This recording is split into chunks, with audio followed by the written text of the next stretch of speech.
Ini aja, itu kan ada yang Malaysia baru nih Bu. Nah, kita kasih sambutan tuh nih Pak Monogeneson. Thank you. Nama Luar saya biasa Anson. nih. Gimana kalau Handsome. topiknya menghadapi mu'alaf? Ya boleh lah, mualaf suruh masuk lah. Sebaiknya Jangan topiknya jangan menghadapi mualaf. Kasih aja topik apa gitu, bahas apa. Memang mualaf ada ilmunya. Bisa nggak notok, ngambang. Ilmunya hitung-hitungan. Pokoknya Tuhan itu satu. Kalau bukan satu, bukan Tuhan. Ngambang kayak dikali itu apa tuh? Ya betul. Tapi membahas orang aja Muslim ayat-ayat yang keliru sering tau. dipelintir Muslim, Bu. Soal Yesus datang membawa pedang. Ya, ini yang ringan-ringan aja. Oh iya, bahas itu aja. Kita menanggapi ayat-ayat pedang dalam Alkitab tuh. Yang Yesus membawa pedang. Terus Lukas 19:27. Itu kan ditanyain si Ipung Atria tuh. Si Ipung sama si siapa lagi hototnya ayat-ayat pedang nih. Bagaimana? Bahas itu aja gimana? Ibrani 4:1-2. Tapi jangan dari Quran, Alkitab aja kita bahas. Iya. Malas juga saya. Ya udah Bu, bayar. Buat itu Bu Lindsay, apakah Yesus datang bawa pedang atau apa maksudnya ayat-ayat inilah apa? Ayat-ayat pedang lah dalam Alkitab yuk kita bahas. Biar rame, biar apakah rame Yesus bawa sekalian. pedang atau bawa roti? Ya, Ibu. Benarkah Yesus bawa pedang gitu loh? Jangan ayat-ayat pedang di dalam Alkitab. Iya, yang kayak Ibu Sofi aja, Bu. Nggak usah apalagi nanti dipikirnya apalagi. Jadi itu aja soal ayat-ayat pedang di dalam menjawab Alkitab. gitu aja. Menjawab. Jadi topik kita menjawab aja biar aman. Menjawab ayat-ayat pedang di dalam Alkitab. Kayak gitu aja, Bu.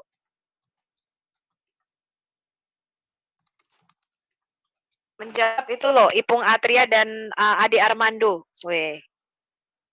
Gak kena copyright, Bro. Loh, menjawab kok kena copyright. Sama kayak si Ade. Kena copyright, menjawab. Menjawab kok kena copyright, kita nggak putar videonya. Menanggapi. Iya, tanya Adrian. Dia menjawab punyanya si Ishak. Langsung dikonfirmasi. Ada yang laporin, katanya Ishak yang laporin. Iya. Gimana? Pertimbangkan dulu. Kalau udah live, pertimbangkan lagi. dulu. Ya udah gini aja. Apakah ada ayat-ayat pedang dalam Alkitab? Gitu aja. Iya, jangan bawa nama Ade Armando. Aku pakai menanggapi. Yang penting ini ya teman-teman, jangan muter video, gitu loh, video YouTube-nya orang lain gitu. Betul. Dan nggak usah bawa-bawa. Aku live-in di Ibu Sofi, Kaf Channel, Billy, Ferdinand, Bram, siapa lagi nih? Domba kecil. Domba kecil anu sendiri. Domba kecil nggak ada di tempatku. Enggak, aku anu sendiri, Bu. Ya udah itu ya? aja, Bu. Oke, dapat izin. Pedang apa maksudnya nih? Kalau pedang ini yang pedang apa ya? Itu kita mau bahas kok pedang. Ya iyalah pedang, benar-benar pedang, Bro. Dampak kita kan ada itu, dampak kita kan ada. Gitu loh. Ya betul itu, pedang ada tuh kita. Tinggal nanti teman-teman di ayat mana ada ayat pedang di dalam Alkitab itu, nah kita bahas gitu. Itu maksudnya itu. Apakah ini judulnya gini aja. Judulnya gini kan itu kan ayat pedang gitu ya. Judulnya gini, apakah Yesus ini datang membawa kegaduhan atau pendamaian? Itu aja. Mana? Apa pula itu? Ayat pedang dalam Alkitab. Gitu aja. Satu, dua, tiga.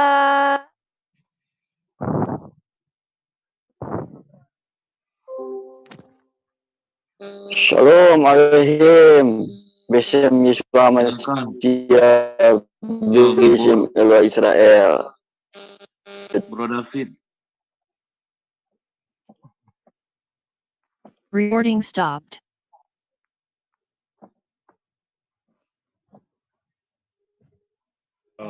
Siapa dulu yang Silakan, udah dimulai, silakan. Mbak Sophie, domba kecil, atau apa nih? Bro Ya, Firman. teman-teman YouTube. Silakan. Ya, kali ini kita akan mau bahas tuduhan ya bahwa ayat-ayat pedang di dalam Alkitab. Apakah Alkitab mengajarkan kekerasan? Dan apakah Yesus mengajarkan untuk kita menyebarkan kekristenan dengan pedang dan kekerasan? Ya, mari kita bahas. Silakan.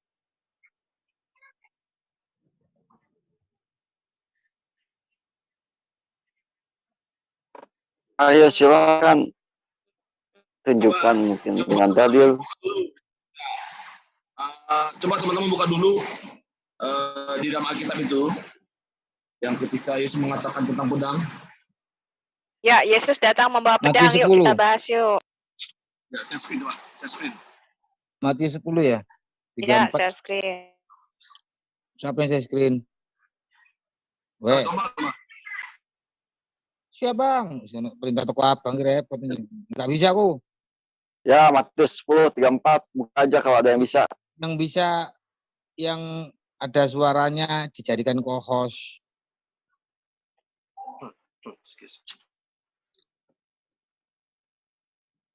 Nggak bisa share screen aku. Nanti yang bersuara siapa? Biar aku jadiin host. Jangan siapa? yang menampilkan Angkat tangan. Lewat HP, sebentar aku ganti dulu. Aku buka Alkitab Matius 10, 34. 10 telok. David, coba tolong ganti nama supaya saya jadikan host. Aku nggak bisa share screen, yang bisa bicara ini. Iya, tunggu sebentar. Maksud saya, David ganti nama dulu supaya saya oper hostnya. Oh iya. Oke. Yang itu aja, domba kecil yang satunya aja diganti, dioper. Kan ada yang satunya nggak bicara tuh. Mute. Pindah. Buang itu kosku, buang aja itu. Yang domba kecil yang diem. Yang di mute. Itu King Dev. Apa saja itu kosnya. King Dev itu David. Ya. Silakan Dev. Moderatornya. Aku open ya. Aku share screen ya. Yang baca aku ya. Imut ya, domba kecilnya ya. Hihi. Oke. Matius 10. Yesus membawa pemisahan bagaimana mengikuti Yesus. Ayat 34. Jangan kamu menyangka bahwa aku datang untuk membawa damai di atas bumi. Aku datang bukan untuk membawa damai, melainkan pedang. Sebab aku datang untuk memisahkan orang dari ayahnya, anak perempuan dari ibunya, menantu perempuan dari ibu mertuanya. Dan musuh orang ialah orang-orang seisi rumahnya. Barang siapa mengasihi bapa atau ibunya lebih daripadaku, ia tidak layak bagiku. Dan barang siapa mengasihi anaknya laki-laki atau perempuan lebih daripadaku, ia tidak layak bagiku. Barang siapa tidak memikul salibnya dan mengikuti aku, ia tidak layak bagiku. Barang siapa mempertahankan nyawanya, ia akan kehilangan nyawanya. Dan barang siapa kehilangan nyawa karena aku, ia akan memperolehnya. Barang siapa menyambut aku, barang siapa menyambut kamu, ia menyambut aku. Dan barang siapa menyambut aku, ia menyambut dia yang mengutus aku. Barang siapa menyambut seorang nabi sebagai nabi, ia akan menerima upah nabi. Dan barang siapa menyambut seorang benar sebagai orang benar, ia akan menerima upah orang benar. Dan barang siapa memberi air sejuk secangkir saja pun kepada salah seorang yang kecil ini, karena ia muridku, aku berkata kepadamu, sesungguhnya ia tidak akan kehilangan upahnya daripadanya. Amin. Amin. Boleh aku komentar? Silakan, Bu. Ya, jadi teman-teman Muslim, ya kan sekarang ini lagi heboh nih, katanya ada ayat-ayat pedang di dalam Alkitab kita, benar nggak Yesus datang membawa pedang? Nah, terutama yang sering dikutip nih Matius 10:24 dan Lukas 19 ayat 27 ya, yang dikatakan pun bawalah mereka setuku, bawalah kemari dan bunuhlah mereka di depan mataku, gitu kan? Berarti Yesus mengajarkan juga kekerasan dan pembunuhan. Nah, bagaimana cara orang Kristen menjawab hal ini, teman-teman Kristen, kalau kita ditanya?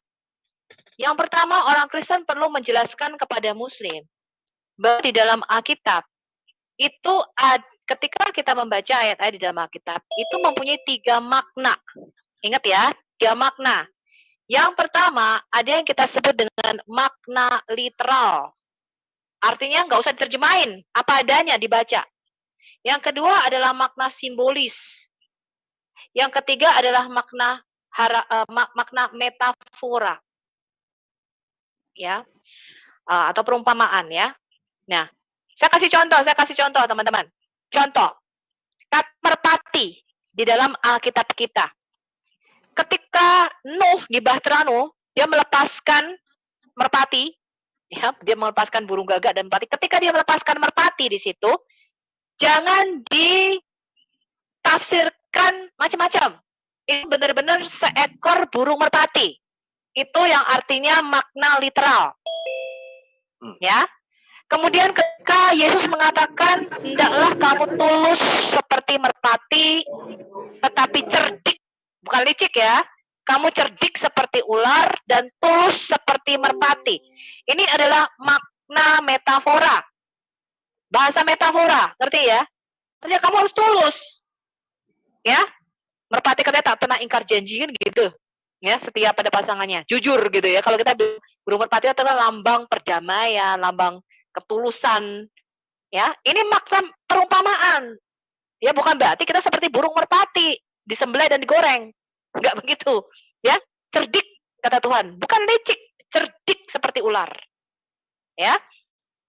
Ketika Roh Kudus turun dalam rupa burung merpati pada waktu pembaptisan Yesus, itu makna simbolik. Bukan berarti Roh Kudus itu seekor burung. Betul. Bisa dibedakan nggak ini? Saya kasih contoh. Pedang. Di dalam Alkitab kita, di Matius 10 ayat 34, ini merupakan apa ini teman-teman? Makna literalkah? Simbolikkah? Atau metafor? Metafora. Metafora. Sebab katakan aku datang untuk memisahkan ayah dari anak perempuannya dari ibunya dan musuh orang seisi rumahnya. Artinya barang siapa mengasihi aku dan sebagainya dia tidak layak untukku, kata Yesus. Dan pedang ini adalah pedang yang menimpa kita. Yesus mengatakan, kamu jangan sangka kalau kamu ikut aku terus kamu santai dunia enak-enak. Enggak, justru kamu akan ditimpa oleh pedang. Ini metafora. Ketika Yesus mengatakan kepada murid-muridnya, saatnya sudah dekat, anak manusia akan diserahkan ya kepada tua-tua kaum Yahudi. Sekarang barang siapa membawa bekal, jual beli pedang. Kemudian Petrus mengatakan, Tuhan ini ada 2 pedang. Itu makna literal, benar-benar pedang. Gak usah diterjemahin macam-macam. Kenapa? Karena dikatakan Yesus menggenapi nubuatan Yesaya 53. Dia harus terhitung di kalangan perampok atau di kalangan penjahat-penjahat. Bukan perampok, pemberontak. Ya, Maka Yesus mengatakan sekarang kamu jual, kamu beli pedang. Karena Yesus itu ketika itu literal, benar-benar pedang, itu dua buah pedang, ya, yang Petrus bawa, ya. Ketika itu karena kenapa? Karena pada waktu itu dihadapkan ke mahkamah agama, tuduhannya kan blasfemi atau penghujatan. Tetapi ketika dia dibawa ke hukum Romawi, ke kerajaan Romawi, orang Romawi nggak kenal hukum penghujatan, itu urusanmu sendiri katanya. Ketika dia dihadapkan ke Romawi, tuduhannya adalah pemberontakan. Makanya mengatakan Yesus ini berkata dia seorang raja, padahal raja kami cuma satu yaitu kaisar. Duanya politik. Ngerti ya? Makanya dikatakan dia harus terhitung di kalangan pemberontak. Ibarat sekarang nih, lu bawa pistol nih. Sebenarnya ketika lu ditangkap lu kok pegang pistol, lu ini ya teroris ya, kan gitu. Ya, karena itu menggenapi nubuat itu. Dia harus terhitung di kalangan pemberontak-pemberontak. Ini orang harus bisa jawab. Yang ketiga, ketika Alkitab mengatakan firman Tuhan tajam seperti pedang bermata dua, dia sanggup membelah jiwa, memisahkan sungsum dari jiwa. Ini makna apa ini? Simbolik, betul ya? Firman Tuhan tajam seperti pedang. Nah, Pedang ini adalah cara firman Tuhan yang memisahkan roh dan jiwa, yang mendapat menilai pemikiran dan niat hati. Tidak datang untuk pendamaian tetapi perpecahan, perpisahkan di antara orang yang berniat jahat dan baik. Seperti firman Tuhan tajam seperti pedang bermata dua dia. ya, betul. Ya, Efesus 4 ayat ke depan 16 juga. dan ke kita. Nah, kan firman Tuhan tajam seperti pedang, ini kan makna simbolis. Ya kan? Betul. Nah, jadi ini cara kita membaca Alkitab kita yang tidak diketahui oleh orang Muslim. Ya, karena ketika mereka bingung antara matahari terbenam di kolam lumpur hangat, ini makna simbolis, makna metafora apa bener? Kok Zulkarnain menemukan matahari terbenam di kolam lumpur? Kan gitu. Ketika bumi dihamparkan seperti karpet, ini makna apa? Alkitab kita penuh dengan simbol-simbol. Makanya ketika mereka mengatakan, kenapa di kitab Wahyu di surga, masa Roh Kudus kok bentuknya domba bermata 7, bertanduk 7? Karena itu vision atau penglihatan. Penglihatan itu selalu bentuknya simbol. Ketika Daniel mendapatkan penglihatan, dia melihat misalnya binatang, ada 4 binatang yang keluar dari laut, tanduk itu bisa bicara, tanduk ada 7 tanduknya dan sebagainya. Itu simbolis, ya, singa bersayap dan sebagainya. Ketika dia melihat ada satu pohon, ketika Raja Nebukadnezar di Daniel 4 mengatakan, apa makna mimpi ini? Itu vision, satu penglihatan. Pohon yang besar dan sebagainya. Karena penglihatan itu selalu bentuknya simbolis, simbol. Ini nggak dipahami Muslim. Ya, karena ketika kita membaca Quran bentuknya bukan simbol, Tuhan berbicara dalam Quran dalam bentuk puisi atau sajak. Ini bedanya. Alkitab kita itu bentuknya bukan puisi atau sajak, tetapi penuh dengan nubuatan atau profesi dan simbol-simbol. Nah, ini harus bisa dibedakan. Saya rasa di Matius 10 ayat 34 orang Kristen nggak kesulitan menjawab ini ya, pedang ini ya. Sekarang kita lihat Lukas 9 ayat 27. Ini yang krusial. Lukas 19 ayat 27, Pak. 10 minus. Nah, Muslim selalu tersalah petik ini yang ayat 27. Tapi sebenarnya dari ayat 11. Ia bermula dari ayat 11 hingga ke 27. Sebab ini adalah perumpamaan 10 minus. Ya, sekarang kita lihat Lukas 19.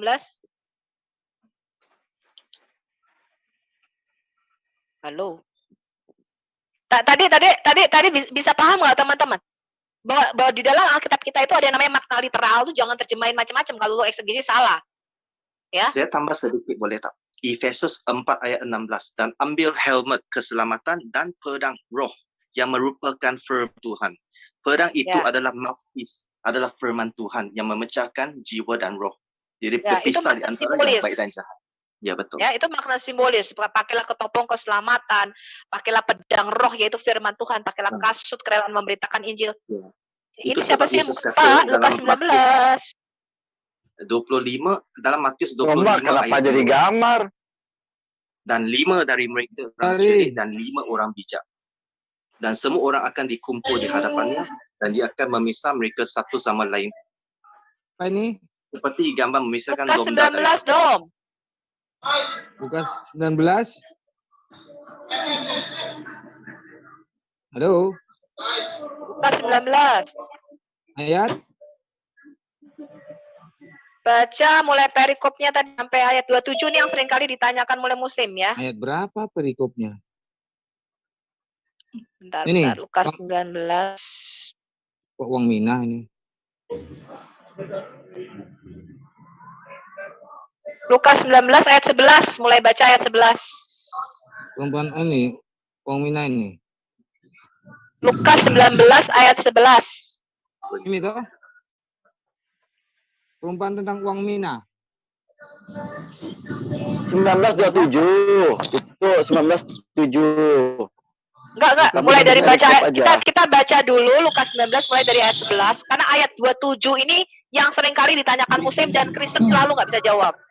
Cocok, saya setuju. Oke, gantian, siapa mau gantian? Baca dulu ya. Silakan dibaca mulai dari ayat 11, yuk kita baca. Lukas yuk, 19. baca. Perumpamaan tentang uang mina. Ayat 11. Untuk mereka yang mendengarkan dia di situ, Yesus melanjutkan perkataannya dengan suatu perumpamaan. Sebab ia sudah dekat Yerusalem dan mereka menyangka bahwa kerajaan Allah akan segera kelihatan. Maka ia berkata, ada seorang bangsawan berangkat ke sebuah negeri yang jauh untuk dinobatkan menjadi raja di situ. Dan setelah itu baru kembali. Dia memanggil 10 orang hambanya dan memberikan 10 mina kepada mereka. Katanya, pakailah ini untuk berdagang sampai aku datang kembali. Akan tetapi, tunggu ya, ini yang ayat 13 aku ulangi lagi, didengarkan baik-baik. Ia memanggil 10 orang hambanya dan memberikan 10 mina kepada mereka, katanya, pakailah ini untuk berdagang sampai aku datang kembali. Akan tetapi orang-orang sebangsanya membenci dia, lalu mengirimkan utusan menyusul dia untuk mengatakan, kami tidak mau orang ini menjadi raja atas kami. Dan terjadilah ketika ia kembali, setelah ia dinobatkan menjadi raja, ia menyuruh memanggil hamba-hambanya yang telah diberi uang itu untuk mengetahui berapa hasil dagang mereka masing-masing. Orang yang pertama datang dan berkata, Tuan, mina Tuan yang satu itu telah menghasilkan 10 mina. Katanya kepada orang itu, baik sekali perbuatanmu itu, hai hambaku yang baik, engkau telah setia dalam perkara kecil. Karena itu, terimalah kekuasaan atas 10 kota. Datanglah yang kedua dan berkata, Tuan, mina Tuan telah menghasilkan 5 mina. Katanya kepada orang itu, dan engkau kuasailah 5 kota. Dan hamba yang ketiga datang dan berkata, Tuhan, inilah mina Tuan. Aku telah menyimpannya dalam sapu tangan. Sebab aku takut akan Tuhan karena Tuhan adalah manusia yang keras. Tuhan mengambil apa yang tidak pernah Tuhan tahu. Dan Tuhan menuai apa yang tidak Tuhan tabur. Katanya kepada orang itu, hai hamba yang jahat, aku akan menghakimi engkau menurut perkataanmu sendiri. Engkau sudah tahu bahwa aku adalah orang yang keras, yang mengambil apa yang tidak pernah aku taruh dan menuai apa yang tidak aku tabur. Jika demikian, mengapa uangku itu tidak kau berikan kepada orang yang menjalankan uang?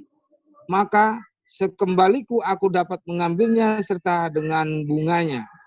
Lalu katanya kepada orang-orang berdiri di situ, ambillah mina yang satu itu daripadanya dan berikanlah kepada orang yang mempunyai 10 mina itu.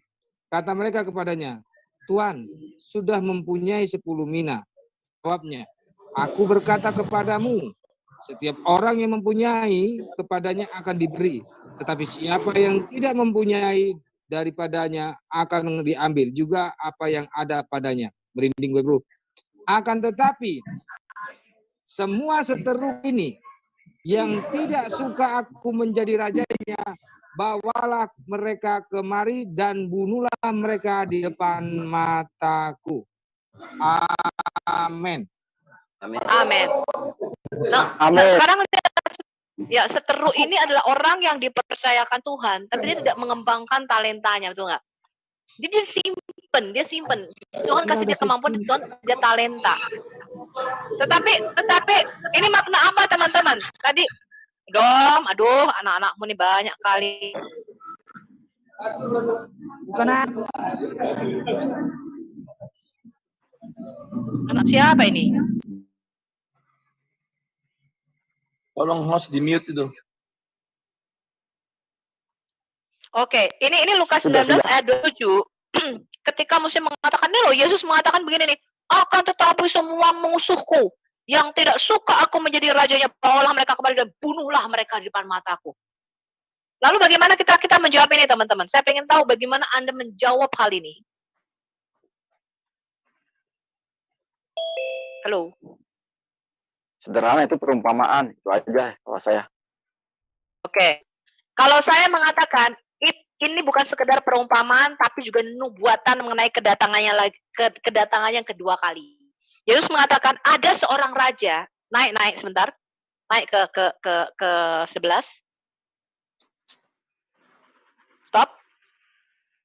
Berangkat ke sebuah ada seorang bangsawan berangkat ke sebuah negeri yang jauh untuk dinobatkan menjadi raja di situ. Setelah itu baru kembali. Menurut Anda siapakah siapakah bangsawan yang akan dinobatkan menjadi raja, kemudian dia akan kembali lagi? Ini siapa ini di sini? Yesus bicara tentang siapa di sini? Yesus. Yesus bicara tentang dirinya sendiri, bukan? Ya. Ini artinya dia bicara the prophecy about his second coming, right? Yes. Ini dia bicara about his coronation as a king. Dia bicara mengenai di Mazmur 2 bahwa dia akan dinobatkan menjadi raja. Coronationnya kapan? Ketika dia terangkat ke surga, terangkat di dalam awan-awan, kemudian di Daniel 7 ayat 9 sampai 14, dia dimahkotai, dengan mahkota dikatakan kepadanya segala bangsa,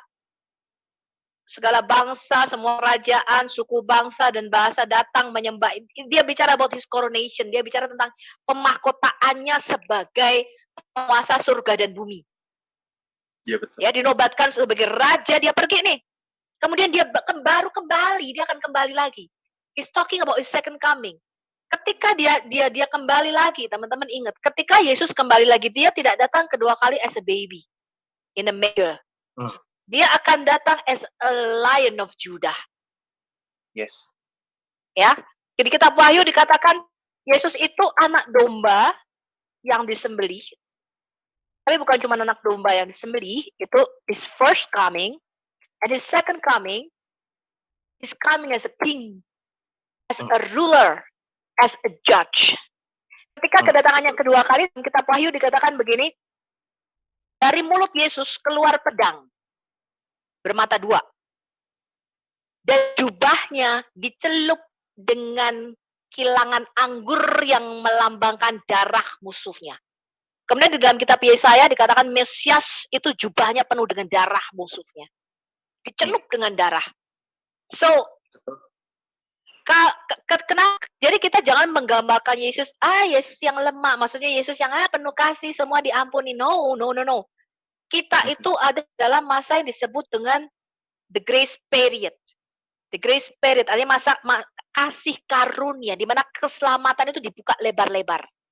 Sama seperti ketika Tuhan memberikan kesempatan kepada orang-orang pada waktu Nuh, ya. Di khotbah ini Tuhan mau datang, ini air bah, kamu bakal dibunuh, bakal mati begini-begini. Dikasih kesempatan nih orang-orang, ayo masih ada kesempatan loh, kamu masih bisa bertobat. This is the grace period. Tetapi ketika his second coming, itu pintu keselamatan ditutup karena jumlahnya sudah genap. Jadi Rasul Paulus mengatakan begini, teman-teman. Kebanyakan orang-orang hyper grace, ya, they say that, kita sekali selamat, tetap selamat. Lalu mempergunakan keselamatan itu sebagai, kita apa saja bisa selamat. It's not true. It's not true. Roma 8 ayat 1 itu terjemahan Indonesianya ada potongan di situ. Roma 8 ayat 1 adalah bagi kita yang di dalam Kristus memang tidak ada lagi penghukuman, tetapi bagi mereka yang berjalan di dalam roh dan tidak berjalan di dalam daging. Terjemahan LAI Indonesianya kurang. Jadi bagi kita memang tidak ada lagi penghukuman, tetapi bagi yang berjalan di dalam roh dan tidak di dalam daging. Ya, sama orang hyper grace dipotong ini. Karena Rasul Paulus mengatakan, work out, kerjakanlah keselamatanmu. Dan saya sangat setuju dengan hal itu. Kita harus tetap berada di dalam keselamatan anugerah kasih karunia yang sudah Tuhan berikan ini. Nah, kembali ke Lukas 19 ayat 27. This is the prophecy about his second coming. Pada waktu kedatangannya yang pertama, dia naik keledai. Zakaria 9 ayat 9 katakan Yesus naik ke keledai. Keledai adalah symbol of peace, lambang perdamaian. Kedatangan yang kedua naik apa dia? Kedatangannya kedua Yesus naik apa di kitab Wahyu? Perpisahan. Yesus menaiki kuda putih. He will come riding a white horse. Kuda itu lambang peperangan, teman-teman. It's a symbol of war.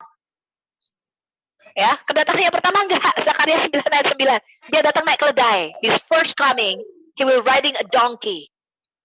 Okay. It's a symbol of peace. The second coming, dia nggak lagi naik keledai. He will not bring peace anymore. He will bring judgment on the earth. Dia datang naik white horse, dia datang naik kuda putih, is a symbol of war. Dia tidak datang sebagai anak domba, dia datang sebagai apa? Sebagai singa dari Yehuda. Gambarnya He domba. will roar like a lion. Ya, jadi Paulus mengatakan jangan kamu hanya memandang belas kasihan, kemurahan Tuhan, tapi kamu juga harus memperhatikan kekerasannya Tuhan. Sebab kejahatan kita ini bukan dibiarkan Tuhan loh, tetapi ditakar, diukur di dalam cawan murka Allah namanya. Makanya Tuhan mengatakan kepada Abraham, anak cucumu akan ada diperbudak di bangsa asing sampai 400 tahun. Karena sebelum waktu 400 tahun itu kedurjanaan orang Amori belum genap. Jadi Tuhan tuh menakar kejahatan kita di dalam cawannya. Ketika kejahatan ini sudah genap, Tuhan lihat hitungannya udah pas nih di mata dia. Kejahatannya udah memuncak. Dia akan tuangkan itu cawan murka kembali kepada kita. So jangan main-main with God. God is not weak. Ya, He's not a weak God. Dia Allah yang menghidupkan, dia Allah yang mematikan, dia Allah yang meremukkan, dia juga Allah yang membangunkan. Nah, ini yang harus diperhatikan oleh gereja. Karena khotbah mengenai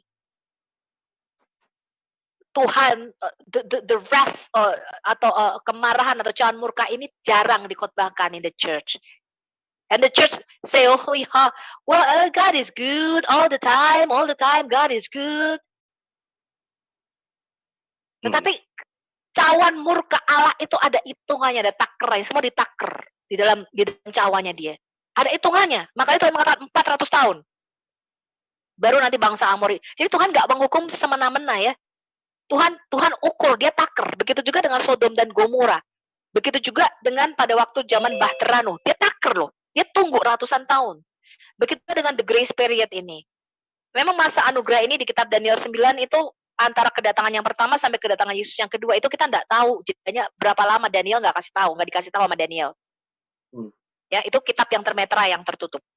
Kita nggak tahu. Tetapi dalam masa grace period ini Tuhan bilang kejahatan kita ditaker, ditampung sama dia bersama dengan cawan doa kita. Duluan mana nih cawan doa kita atau cawan murkanya Allah? Begitu kejahatan ini genap, Tuhan lihat dia akan menghadirkan judgment on the earth. Yesus datang kedua kali as a judgment, sebagai hakim. Benar apa betul? Betul. Dia datang kedua kali sebagai raja segala raja dan tuan segala tuan. Yep. He's not coming to save us. Ya, dia datang lagi untuk mati kedua kalinya disalib untuk mencurahkan darahnya untuk menebus dosa kita. No. He's coming as a judge. Yesus mengatakan barang siapa percaya dan dibaptis dia akan diselamatkan. Barang siapa tidak percaya, metong. Kamu sudah berada di bawah penghukuman. Anisa, surah Maryam 71 berlaku atasmu. Kamu masuk neraka dan kamu kekal di dalamnya. Ya, ingat barang siapa percaya dan dibaptis dia akan diselamatkan. Barang siapa tidak percaya sudah ada penghukumannya karena dia tidak percaya di dalam nama anak tunggal Allah kita. Betul. Amen. So, this is what it means. Lukas 19 ayat 27, jangan pernah ragu dan takut loh. Yesus datang kedua kalinya to kill the Antichrist.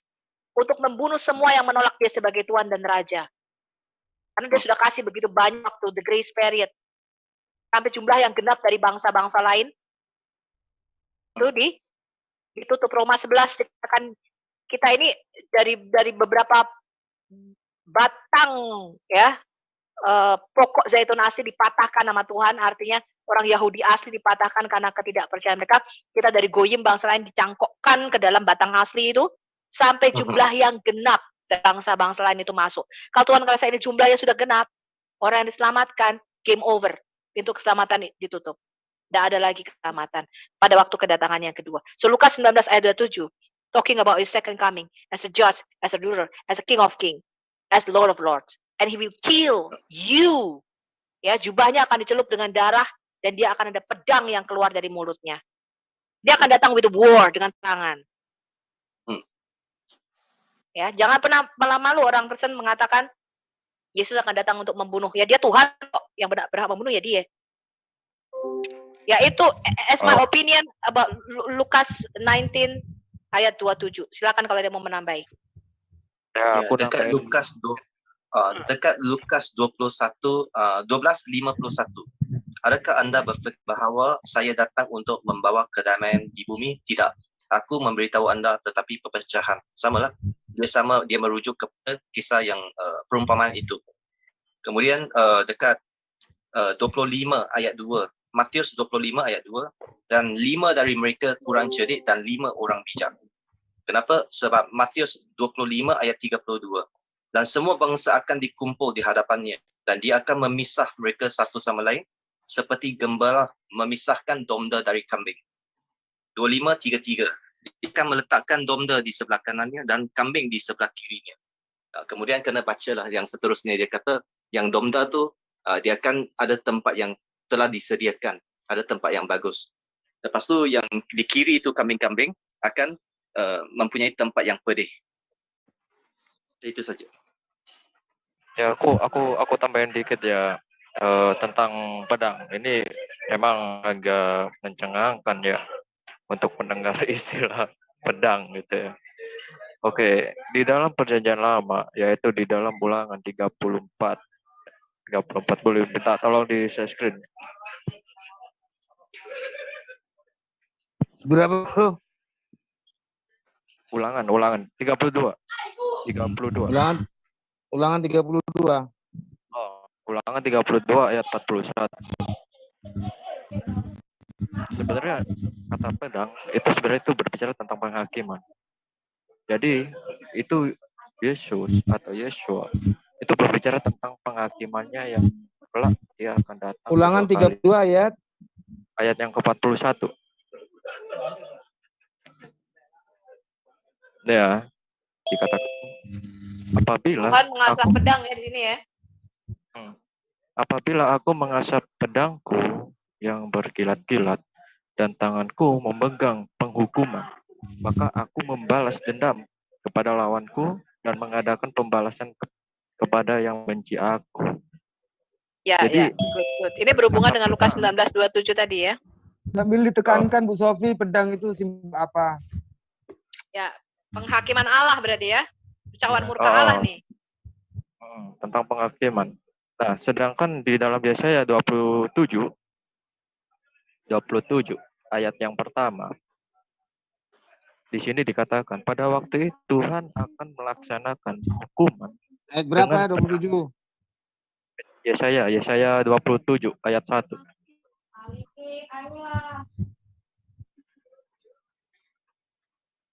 Ya. Pada waktu itu Tuhan akan melaksanakan hukuman dengan pedangnya yang keras, besar dan kuat atas Lewiatan, ular yang meluncur, atas Lewiatan, ular yang melingkar, dan ia akan membunuh ular naga yang di laut. Jadi ini berbicara tentang penghakiman sebenarnya. Nah, ini simbolik berarti kan, Dave? Simbolik. Jadi dengan dua ayat itu sudah menunjukkan dan sudah cukup ya bahwa Yesus itu bukan mengasal aja membawa pedang, melainkan Yesus itu membawa pedang itu berbicara tentang hakimannya terhadap maut. Bahkan orang-orang yang menolak dan tidak mengikuti segala perintah yang ia berikan itu juga dibawa penghakimannya. Jadi seperti itu. Lanjut teman-teman. Berarti kalau tadi di Lukas 19:27 Yesus mengatakan dia akan menghakimi semua orang yang membenci dia, yang tidak suka dia menjadi rajanya. Kemudian tadi di Ulangan 32 ayat 41 Tuhan sendiri, Yahweh sendiri mengatakan, aku akan mengasah pedangku bagi semua musuh-musuhku. Berarti Tuhan menyatakan Yesus adalah Yahweh itu sendiri, Tuhan itu sendiri yang akan datang dengan penghakiman, ya enggak? Iya. Boleh saya tambahkan Bu Sofi soal ya. Aku tambah satu ayat dulu dong. Roma 13 ayat 4 baca ya. Kasih screen dulu. Masuk enggak ini? Kenapa kita harus menghormati pemerintah? Kita dari kasih Kristus? Ya. Karena Roma 13 ayat 4. Karena pemerintah adalah hamba Allah untuk kebaikanmu. Tetapi Jika engkau berbuat jahat, takutlah akan dia, karena tidak percuma pemerintah menyandang pedang. Pemerintah adalah hamba Allah untuk membalaskan murka Allah atas mereka yang berbuat jahat. Amin. Berarti ini simbol sebagai otoritas atau megang kekuasaan ya di sini pedang ya. Kuasa, Betul. penguasa Tuhan. Begitu cara bacanya Tuhan. teman-teman Muslim ya. Baca Alkitabnya yang cerdas. Iya. Minum kopi, Ya, baca silakan Pak firman Kirban. Tuhan. Mantap. Ya, makna Lanjut. pedang di dalam kitab suci ini memang tidak bisa ditafsirkan sebagai pedang alegori saja, betul itu. Bahkan dalam makna rohaninya pun memiliki sekiranya 2 atau 3 makna tadi kan, sebagai penghakiman kan, apalagi itu sebagai pemisah. Nah, saya tertarik untuk membahas bahwa kedatangan dia untuk memisahkan anak dari bapaknya atau dari ibunya gitu kan. Kalau kita lihat ketika Yesus pun lahir, di situ Simeon berkata bahwa anak ini akan menjadi perbantahan ya kan. Ya, bukan Jadi Lukas dia 2. tidak untuk. Bukan Iya. Lukas 2 dong. Betul. Lukas 2. Saya tidak begitu hafal secara Lukas utuh 2 ayat. 34 dong. Ya, Lukas 2 ayat 34 coba dibuka. Saya nggak bisa share. Ya, betul. Berarti makna literal, kemudian simbolik, alegoris atau metafor ya. Ya, lalu Simon memberkati mereka dan berkata kepada Maria, ibu anak itu. Ayat 34, Bro. Sesungguhnya anak ini ditentukan untuk menjatuhkan atau membangkitkan banyak orang di Israel dan untuk menjadi suatu tanda yang menimbulkan perbantahan dan suatu pedang akan menembus jiwamu sendiri supaya menjadi nyata pikiran hati banyak orang. Nah, kalau kita lihat di ayat ini, ketika Yesus pun mengajar di Bait Allah, dia mengecam orang-orang Farisi. Nah, di situ terjadi perpecahan gitu. Ada orang yang percaya Yesus itu nabi yang akan datang, ada yang percaya dia ini sebagai Mesias, tetapi tidak sedikit juga yang menolak dia. Jadi kedatangan dia memang untuk memisahkan orang-orang fasik, karena untuk memisahkan orang jahat dengan orang benar itu gampang sekali sebenarnya.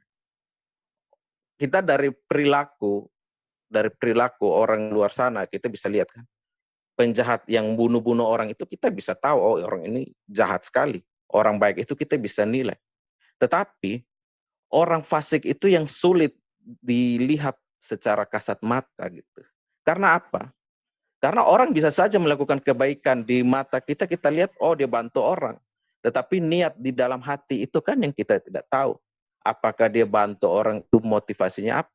Begitupun orang-orang yang di perjanjian di zaman Yesus, orang Farisi ini, mereka berdoa di jalan-jalan, ya kan, puasa tunjukkan mukanya loyo gitu kan. Padahal Yesus bilang kalau puasa ya cuci mukamu kan. Jadi sulit untuk mendeteksi orang-orang munafik ini. Nah, firman Tuhan itu yang bisa memisahkan itu. Kedatangan Yesus itu memisahkan. Jadi orang Israel yang notabene dikenal sebagai jemaat Tuhan, pastilah akan dikatakan, oh ini umat pilihan Allah. Tetapi di antara umat pilihan Allah yang begini banyak, nggak mungkin ya, kita tentu tahu bahwa moralnya ambruk. Artinya, ada orang yang benar-benar jahat dan mengakui kesalahan seperti pemungut cukai, tetapi ada orang-orang munafik sama seperti orang Farisi gitu. Jadi ada 3 tipe kalau saya lihat. Ada orang yang benar ya, tetapi di zaman Yesus itu kan nggak mungkin ada orang benar. Kebanyakan orang berdosa yang tahu diri, dan ada orang yang sok-sok benar atau munafik. Nah, kalau orang benar, orang berdosa, kayak kayak pemungut cukai itu, dia menyadari dan dia berdoa jauh-jauh kan. Di situ dia tahu diri bahwa dia itu tidak layak. Tetapi orang munafik itu, orang Farisi ini dia menganggap dirinya lebih pantas dari orang pemungut cukai ini. Nah, inilah yang susah ditakar gitu. Orang Kristen apakah tidak ada yang seperti itu? Ada. Nah, masalahnya kita sering bilang bahwa oh ini betul masa anugerah yang tadi Ibu Sofi sampaikan. Tetapi kita harus tahu bahwa masa anugerah ini bagi orang yang belum kenal Tuhan, belum terima Yesus, itu anugerah, masa anugerah bagi mereka. Tetapi bagi orang yang sudah menerima Kristus, masa sekarang ini adalah masa penampian, di mana imanmu itu diuji, ditampi di dalam pencobaan demi pencobaan, dimurnikan kan emas itu, sehingga kedatangan Dia nanti akan semakin memurnikan kita ya, kita menyongsong. Nah, ini yang dua hal ini yang harus kita bedakan gitu. Nah, betul yang tadi dijelaskan juga bahwa orang-orang yang punya pemahaman yang tadi tuh soal tadi ya Ibu Sofi singgung ya, soal orang-orang yang Hebreus ya, memahami bahwa orang yang sudah menerima keselamatan itu pasti selamat gitu kan. Dia tidak tahu, dia mengambil pemahaman tentang masa anugerah yang sebenarnya bagi orang yang belum menerima Kristus, dia terapkan masa anugerah itu seolah-olah itu masih berlaku bagi dia. Padahal bagi orang percaya itu masa penampian di mana imanmu itu akan diuji gitu di dalam api. Jadi ini firman Tuhan ini sangat kaya kalau mau dijelaskan. Jadi nanti betul yang di Lukas itu tadi. Ya saya kembali ya ke Lukas ya. Bahwa yang disampaikan Ibu Sofi itu memang tepat sekali, bahwa Tuhan dia akan memisahkan kambing dengan domba. Orang-orang benar yang betul-betul murni melakukan kebenaran firman Tuhan dari firman Tuhan, perintah Tuhan. Tetapi ada orang-orang yang memang memakai jubah imam, ya, tetapi sebenarnya kemunafikan yang dilakukan mereka ya. Banyak orang-orang munafik juga yang kita tahu ya, dibungkus dengan agama segala macam untuk menggolkan tujuan politik atau apapun ya. Nah ini yang sulit dideteksi, manusia-manusia munafik. Itu yang sulit gitu. Hanya Tuhan yang bisa memisahkan itu. Nah tugas kita kan sebagai orang percaya, ya kita hanya bisa melakukan apa yang sudah Tuhan minta, apa yang Tuhan minta ya. Ya, ketika kamu diberi talenta 10, hasilkan 10 gitu kan. Tetapi bagi yang tidak menghasilkan apa-apa, apa yang ada padanya diambil. Nah, itu akan dimiskinkan kalau kita bilang sekarang ya, dimiskinkan. Artinya ya di luar Yesus itu kamu nggak bisa berbuat, nggak bisa buat apa-apa. Tetapi kalau orang yang hidup di dalam Tuhan, dia akan bertambah dan bertambah terus.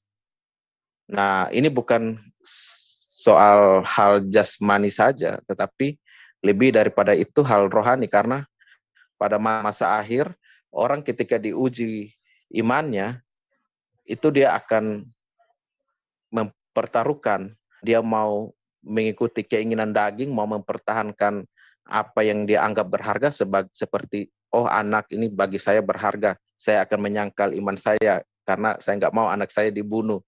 Orang bisa saja seperti itu. Nah itu yang tadi juga ditekankan di dalam Matius tadi. Ada orang yang bisa saja ya, saya tidak tahu, makanya kalau di dalam Yesus itu memang segala sesuatu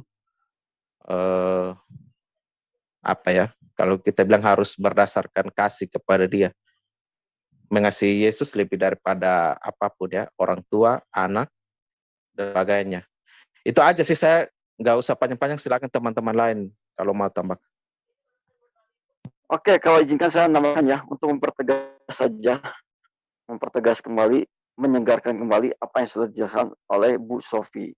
Dalam Matius 10 ayat 34 sampai 42 itu adalah makna harfiah untuk memisahkan anak dengan orang tuanya karena perbedaan iman. Ini ayatnya, jangan kamu nyangka bahwa aku datang untuk membawa damai di atas bumi. Aku datang bukan untuk membawa damai, melainkan pedang. Ini makna harfiahnya, yaitu memisahkan orang dengan seisi rumahnya karena perbedaan iman. Lukas 19 ayat 11 sampai 24 itu merupakan perumpamaan. Jadi apakah boleh Yesus mengajarkan kalau beda agama dibunuh dengan pedang? Bukan, itu kan maknanya kan saya berikan harfiah kan. Ya, makna harfiah. Oke, itu bukan makna gramatikal. Harfiah. Sekarang ke Lukas 19 ayat 11 sampai 27. Jason baca ini ayat 59 ayat 20. Coba ditampilkan aja saya. Nanti saya bereskan, nanti lanjut ke itu ya. Lukas 19 ayat 11 sampai 27 merupakan makna perumpamaan dan nubuatan Maranatha atau kedatangannya untuk kedua kali untuk jadi hakim yang adil, untuk menghakimi atau menjadi penghakiman. Akan tetapi semua seteruku ini yang tidak suka aku menjadi rajanya, bawalah mereka kemari dan bunuhlah mereka di depan mataku. Jadi ini makna perumpamaan plus nubuatan, kata Bu Sofi tadi ya, untuk menjadi hakim yang adil, untuk menghakimi kita semua, termasuk Anda-Anda yang non-Kristen. Lukas 22:36 sampai 7 itu maknanya gramatikal. Ini benar-benar ya pedang asli ya. Termasuk plus penggenapan nubuatan supaya terhitung dan ditangkap sebagai pemberontak. Jawab mereka, satu pun tidak. Katanya kepada mereka, tetapi sekarang ini siapa yang punya pundi-pundi, hendaklah ia banyak. Demikian juga yang punya bekal, dan siapa yang tidak mempunyai, hendaklah ia menjual jubahnya dan membeli pedang. Sebab aku berkata kepadamu bahwa nas kitab suci ini harus digenapi padaku. Ia akan terhitung di antara pemberontak-pemberontak. Sebab ada apa yang tertulis tentang aku sedang digenapi. Jadi maknanya ada gramatikal. Jelas-jelas ini pedang untuk supaya jadi penggenapan. Jadi terlihat kan bahwa pedang itu kayak pemberontak. Jadi ditangkap sebagai pemberontak. Begitu. Silakan yang lain lanjutkan. Ditampilkan aja bro ayatnya. Di Yesaya 59 ayat 20. Itu makna pedang juga sih. Soal kefasikan. Bro Domba bisa tampilkan nggak? Bisa bro, berapa bro? Yesaya 59 ayat 20. Ini pun dikutip Rasul Paulus di kitab Roma. Yesaya, untuk 59 ayat 20. 59 ayat 20.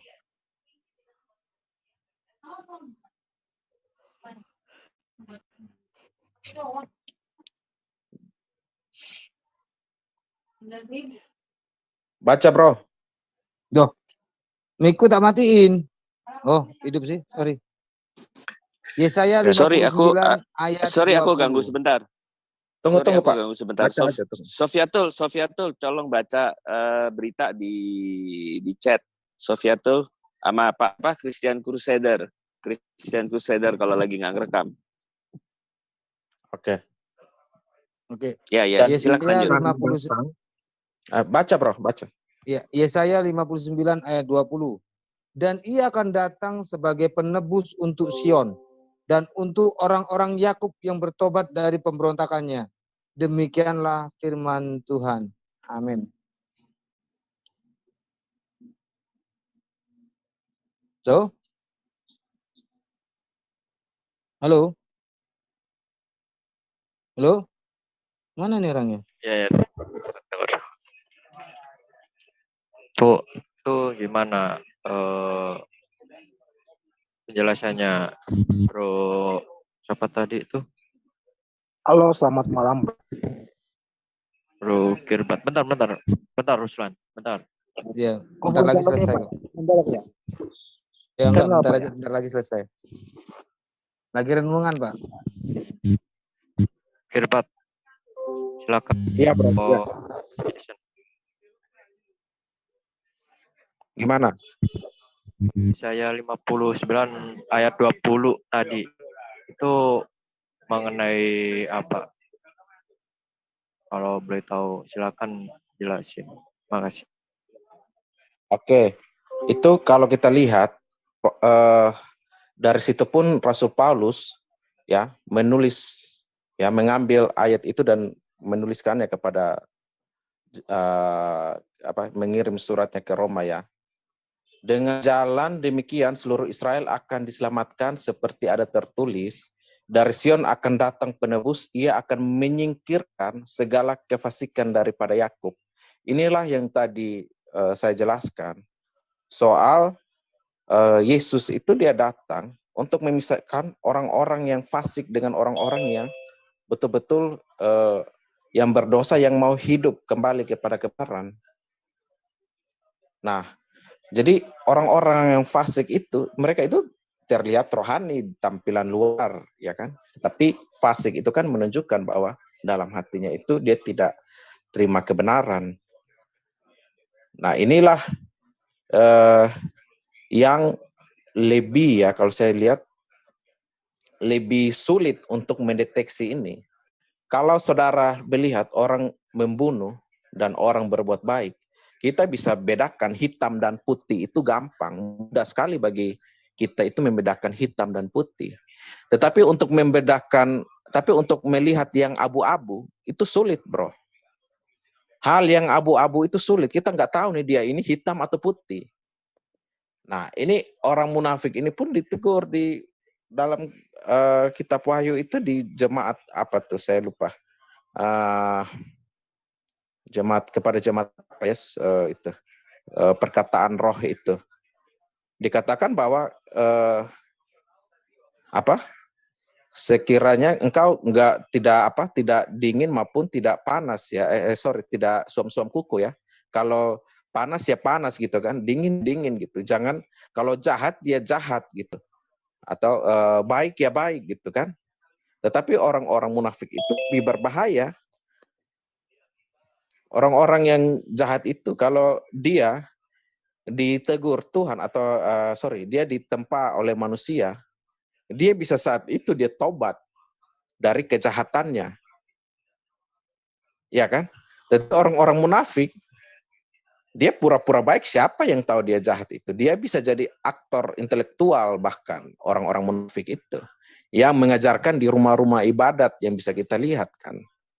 Banyak orang-orang yang bisa saja orang-orang yang kita lihat bom bunuh diri ini, mereka bukan orang-orang munafik, mereka betul percaya kepada imannya bahwa mati syahid itu adalah mendapatkan sorga gitu kan. Nah, itu orang, mereka terus menjalankan itu karena mereka pikir itu benar.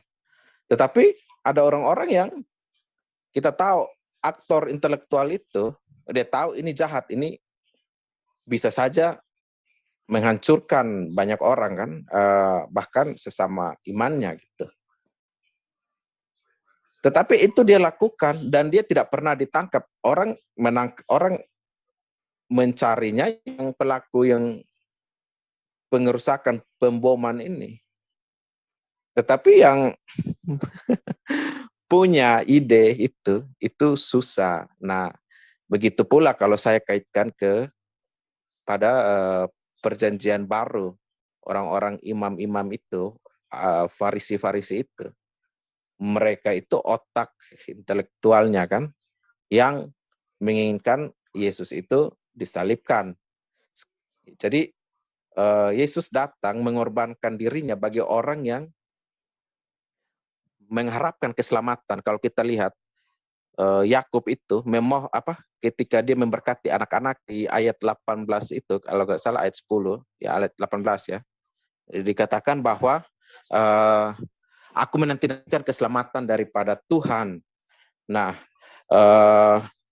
ketika Yesus datang, orang berseru Hosana bagi anak Daud. Hosana itu ucapan permohonan. Permohonan apa? Permohonan keselamatan. Hosana itu diucapkan oleh orang Israel hanya untuk Tuhan gitu. Tidak pernah untuk seorang manusia. Jadi Hosana itu adalah kata yang mulia yang hanya dinaikkan bagi Tuhan. Nah, orang-orang yang menanti-nantikan keselamatan daripada Tuhan, dialah yang akan mendapatkan keselamatan itu. Tetapi bagi mereka yang munafik, ya, mereka enggak, ketika Yesus datang, mereka apakah membutuhkan keselamatan daripada dia? Kan tidak. Jadi susah gitu kan. Makanya Yohanes pun menuliskan bahwa apabila kamu mengaku dengan mulutmu, ya kan, mengaku dosa ya, maka ia yang adalah setia dan adil akan mengampuni segala dosamu. Jadi bukan dia mati di atas kayu salib, lalu dengan seenaknya semua orang diselamatkan begitu saja. Tidak bisa begitu. Orang yang berdosa itu harusnya dia tahu diri dan dia memohon ampun, memohon keselamatan. Karena keselamatan itu akan dianugerahkan bagi orang yang memohon. Itu pun dilakukan oleh Yehuda dan Daud juga kan.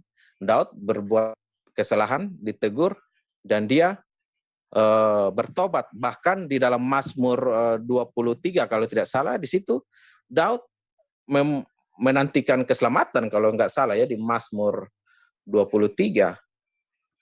Nah, ini agak melebar, tetapi nggak apa-apa ya. Jadi itu aja ya bro ya, soal kedatangan pertama itu. Menggunakan aja berkaitan dengan ayat-ayat pedang kan, terkadang kan biasanya itu kan saudara-saudara dari sebelah itu kan menuduh kan ayat yang Matius 10 ayat 34 mengatakan ini Yesus ini ngapain bawa pedang. Nah, kan itu kan kerap kali kan dipertanyakan. Betul. Silakan bro, lanjut. Padahal Yesus nggak pernah bawa pedang kan. Yesus menunggangi keledai itu, ya kan? Itu bukti bahwa keledai liar yang pernah diucapkan oleh Sarah itu nantinya akan dituntun, dipimpin, dikendarai oleh Tuhan untuk menuntun dia kepada jalan yang benar gitu. Jadi orang-orang yang jangan melihat, ya itu betul, Tuhan memang menunggangi keledai, itu betul literalnya begitu dan kejadiannya nyata. Tetapi makna yang kita mau ambil jauh lebih dalam daripada itu apa kan? Ketika dia menunggangi keledai itu, orang berseru, Hosana bagi Tuhan kan, Hosana bagi anak Daud. Nah, dia nggak menunggangi kuda untuk membasmi orang-orang Romawi kan? Karena apa? Yang menjadi persoalan berat orang Israel pada waktu itu, mereka terbuang dan teraniaya, terjajah, itu karena dosa mereka. Mereka terbuang ke Babel karena apa coba? Bukan karena Babel datang menyerbu mereka lalu membawa mereka begitu tanpa alasan.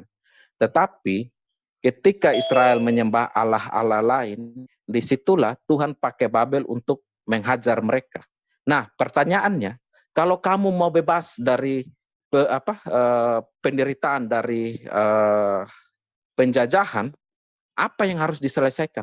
Apakah penjajahnya harus dihantam atau dosamu dulu yang harus diampuni, kejahatanmu yang harus diampuni? Kalau kejahatan sudah diselesaikan, itu lihat tuh siapa ya, Yehuda tuh. Pada akhirnya apa? Pada akhirnya dia yang diberkati dan keturunan Sang Mesias itu akan hadir daripadanya. Yusuf itu hanya mendapatkan dua bagian. Bagian anak sulung itu diberikan kepada Yusuf, tetapi hak istimewa tahta kerajaan Mesias itu diberikan melalui keturunan Yehuda. Nah, karena apa? Karena ada pengakuan dosa oleh Yehuda. Nah, orang-orang fasik itu memang tidak pernah mengakui dosa. Makanya kalau kita lihat ayat pedang itu, tidak semata-mata hanya menghantam orang jahat yang tidak mengakui Yesus sebagai Tuhan dan Juru Selamat, tetapi itu pun menghantam orang-orang yang fasik gitu. orang-orang fasik itu lebih berbahaya dari orang-orang jahat sebenarnya. Karena mereka bisa jadi otak intelektual dalam kasus kejahatan di dunia ini. Orang-orang yang jahat ini kan tinggal dimanfaatin gitu. Singkatnya itu bisa dikatakan bahwa pedang itu bertujuan untuk menghakimi orang-orang fasik. Apakah seperti itu, Bro? Betul. Kefasikan itu kan harus dihilangkan dari orang-orang Yahudi, karena orang-orang Yahudi pada waktu itu sudah terbiasa menjalankan ibadahnya dalam topeng kemunafikan. Orang-orang rabi-rabi Farisi dan orang-orang imam-imam ya, itu kan suka berdoa di tengah di perempatan jalan gitu kan, di depan-depan umum, suka menerima hormat. Pokoknya ibadah yang mereka lakukan itu ibadah yang munafik. Nah, Tuhan tidak mau orang beribadah kepada Dia itu seperti orang munafik begitu. Mulutnya memuliakan Allah, tetapi perbuatannya itu jauh, hati mereka jauh. Itu munafik, itu lebih bahaya. Tetapi orang yang berbuat kejahatan itu karena memang betul-betul mereka nggak pernah menerima belum pernah mendengar kebenaran firman Tuhan. Makanya mereka itu jauh dari kebenaran. Tetapi orang munafik, dia itu hari-harinya di dalam rumah Tuhan gitu. Tapi munafik itu lebih bahaya, bro. Bisa dihentikan dulu Kak, Bro. Ini Pak Eri General Ikim nih, kasihan dari tadi angkat tangan. Silakan teman-teman yang mau sambung silakan aja. Shalom. Ya, Pak. Baik. Oh, videonya nggak bisa dibuka ya. Oke.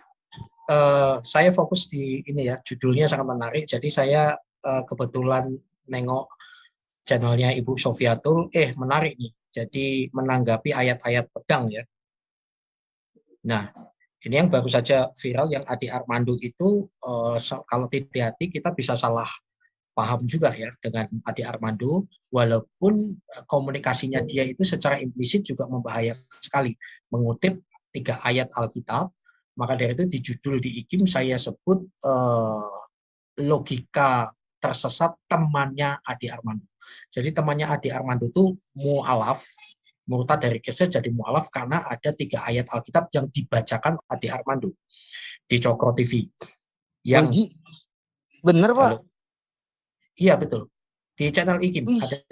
Ya, saya tulis logika tersesat temannya Adi Armando. Hati-hati baca itu ya, temannya Adi Armando. Jadi dia menceritakan temannya dan dia mengatakan saya percaya dengan teman. Jadi berarti dia percaya ayat itu benar menurut temannya itu kan. Karena 3 ayat itu yang mengatakan aku datang bukan membawa tetapi membawa pedang dan sebagainya itu loh. Ada 3 ayat. Nah intinya bahwa wah di Kristen kok sama gitu. Nah kalau sama kenapa murtad kan gitu. Pertama itu. Terus, nah tapi bagusnya di ayat itu, di videonya Adi Armando juga menjelaskan bahwa sebuah ayat itu tidak bisa berdiri sendiri, ada take on take. Nah itu saya sangat setuju. Cuma secara jadi gini, dia ternyata juga seorang belajar di ilmu komunikasi ya saya sama di sana, saya ngerti implisit dan eksplisitnya gitu. Cuma beda sekali. Di Alkitab tidak bisa membaca Alkitab itu sama dengan yang mereka, tidak bisa. Karena di Alkitab itu ada eksegesa, ada esegesa. Yang baru exegesisnya mereka. Ya sudah punya framing lalu memperkosa ayat. Padahal itu tag and context-nya tidak seperti itu. Dan seringkali orang Islam itu tidak mau membedakan ini adalah perumpamaan atau fakta dan lain sebagainya. Enggak, mereka adalah bani tekstual. Sedangkan sahabat saya Ustadz Miftah Kul mengatakan orang-orang yang intoleran itu adalah orang-orang tekstual, telan mentah. Nah itu yang bahaya sekali. Itulah yang terjadi. Nah saya, saudara-saudara terutama yang non-Kristen, tidak ada ayat-ayat pedang. Kalau toh ada itu adalah sejarah yang harus dipahami tag and konteksnya. Kalau tidak bahaya. Maka bahkan secara mengatakan bahwa orang Kristen siap angkat senjata, itu udah salah kaprah. Jadi hati-hati. Saya rasa Ibu Sofiatul sudah menjelaskan ya, saya tidak perlu mengulang. Jadi dan ekspresi kita adalah representasi dari ajaran yang kita anut. Jadi orang beragama itu ekspresinya dan implementasinya karena dua hal. Satu, belief systemnya, sistem kepercayaannya. Yang kedua, rule modelnya. Oke. Bagaimana orang Kristen bertindak dalam menghadapi hujatan dan seterusnya? Orang Kristen pasti yang sama, orang Kristen yang benar itu akan ngikut rule modelnya. Role modelnya siapa? Yesus Kristus. Bukan Carok, bukan Mike Tyson. Bukan itu. Jadi intinya gitu. Itulah yang benar. Yang benar adalah rule modelnya apa? Jadi gini, bukanlah kebenaran jikalau kita kerjakan dengan cara tidak benar. Oke. Saya tidak setuju dengan Pak Hari Halim karena debat terus, saya dipersekusi Pak Hari Halim. Ini hanya contoh ya Pak Hari, ini sahabat saya. Lalu untuk menyatakan kebenaran, oke Pak, ayo kita berkelahi sampai mati. Bukan begitu. Tidak ada ayatnya. Tidak ada ayatnya. Jadi sekali lagi, bukan kebenaran jika kita kerjakan dengan cara tidak benar. Kebenaran itu apa? Akulah jalan kebenaran, yaitu Yesus. Seorang yang benar bukan orang sempurna. Saya juga banyak kesalahan. Orang benar adalah orang yang mau dan mampu menghadapi dan menyelesaikan segala perkara berdasarkan firman Tuhan. Nah, karena itu sebagai penutup, 2 Korintus 6 ayat 4. Sebaliknya dalam segala hal kami menunjukkan bahwa kami adalah pelayan Allah. Itu dia. Jadi ayat pedang ada, cerita perang ada. Tetapi hati-hati. Di Kristen tidak bisa digebiah-kuyah, itu bahasa Ibrani, tidak bisa digeneralisir, hati-hati. Belajarlah dengan benar. Wabillahi taufiq wal hidayah. Wassalamualaikum warahmatullahi wabarakatuh. Alhamdulillah Yesus. Shalom. Shalom. Mantap. Jadi itu kalau boleh tanya Pak, tiga ayat itu apa aja Pak? Kita tunggu. Kita pastikan aja 3 ayat yang diambil itu apa aja. Jadi moderator ya. Sorry. Halo. Pak, Ya, silakan Pak. Ya itu tadi yang perumpamaan Yesus. Jangan kamu kira, sorry Sati, bukan penghafal yang baik, mungkin bisa di-search di Alkitab. Membawa Ya. damai, Aku membawa datang, pedang. jangan kira membawa damai, aku membawa pemisah, pedang, bawalah hamba-hamba itu supaya bunuhlah mereka. Lah mereka nggak ngerti itu ada ilustrasi semua. Iya. Nah, Sebetulnya itu bahaya. gini Pak, kalau menurut saya Pak. Kalau umpamanya dia sekolah SD yang sudah bisa membaca, pasti dia tahu maksudnya. Contoh, kalau anak SD suatu cerita, terus di bawahnya itu kan ada pertanyaan. Budi bermain dengan siapa? Ya, kan pasti ada itu Pak. Jadi dibaca dulu kan semua habis. Kalau anak SD itu tidak membaca itu semua soal ceritanya dengan baik, maka jawabannya akan salah semua. Nah, kalau orang dewasa yang Bapak katakan seperti tadi itu, memang dia memframing itu. Ya, betul Pak. Jadi gini Pak, bagian akhir saya permisi, mohon izin. Baru saja saya juga bahas di IKIM ya, kan di Hidayah Mu'alaf tuh lagi bagi saya memframing yang salah kaprah, yang ada pendeta Yohanes Kristianto itu ya, bertobat karena kebingungan dengan ayat-ayat Alkitab. Dia mengaku-ngaku pendeta dari YAS dan seterusnya, ternyata itu abal-abal, dan mengatakan judulnya bahagia menjadi mantan pendeta. Di judul IKIM saya sebut bahagia menjadi pendeta abal-abal. Ya bahagia. Karena satu, ternyata dia nggak lulus sekolah teologi ya pantas murtad gitu kan. Orang-orang yang murtad dari Kristen itu rata-rata semuanya karena kebingungan teologis, bukan karena teologi kita membingungkan, karena dia kurang belajar dan tidak mendapatkan mentor yang tepat. Nah, orang yang katanya mantan pendeta ini tapi ya abal-abal ini mengupas-ngupas ayat itu ya salah kaprah, karena ditelan mentah-mentah, nggak tahu teks and konteksnya, ini bahaya. Makanya murtad, ya pantas, nggak mantan pendeta, nggak lulus sekolah teologi lagi, ya toh, ngaku-ngaku lagi. Dan anehnya di sana kalau yang ngaku-ngaku ini langsung diterima gitu. Itulah sebabnya betapa beratnya menjadi pendeta di dalam kekristenan atau melayani Tuhan. Jadi Kristober, karena di Kristen tidak boleh telan mentah-mentah modal saminah watonah. Dikatakan pasti benar dari Allah, enggak boleh. Di Kristen apa? Ujilah segala sesuatu. Ujilah setiap roh, jangan setiap percaya setiap roh. Nah, bayangkan tuh, terbuka. Yang saya tahu dari seluruh Tuhan, di luar Tuhan besar yaitu Yesus, di seluruh dunia hanya Tuhan Yesus saja yang berkata ujilah aku, yang lain tidak boleh uji, percaya saja. Nah itu dia, hati-hati. Nah rata-rata kan salah kaprah. Nah rata-rata kebingungan teologis karena belajar tidak benar. Ya itu tadi ayat-ayat sedang ditelan mentah dikira sama. Dan biasanya mereka itu tidak fair dan tidak gentleman. Misalkan fakta di surga kayak apa, fakta ayat pedang itu siapa punya, gitu kan. Tapi untuk pembenaran mereka mengais-ngais ayat Alkitab untuk mengatakan pembenaran dan dianggap sama. Tuh lihat di Kristen ada kawin-mawin, ada jual minyak, ada perang naga, ada pelacur. Orang kalau terlalu banyak nonton Star Trek ya begitu. Oke ya, maju terus. WAFM. Oke Pak, terima kasih. Tapi saya tanggapin sedikit Pak tentang orang yang umpamanya nggak lulus teologi. Jangankan yang nggak lulus, ya sekolah aja SMP akan mengerti tentang Alkitab. Ya, itu ya. bisa sakit hati. Enggak? Bentar. Ada Roh Kudus. Oke ya, God bless you all ya. Sakit hati, Pak. Jadi jangan terlalu diseriusin. Oh, ya. Oke, lanjut.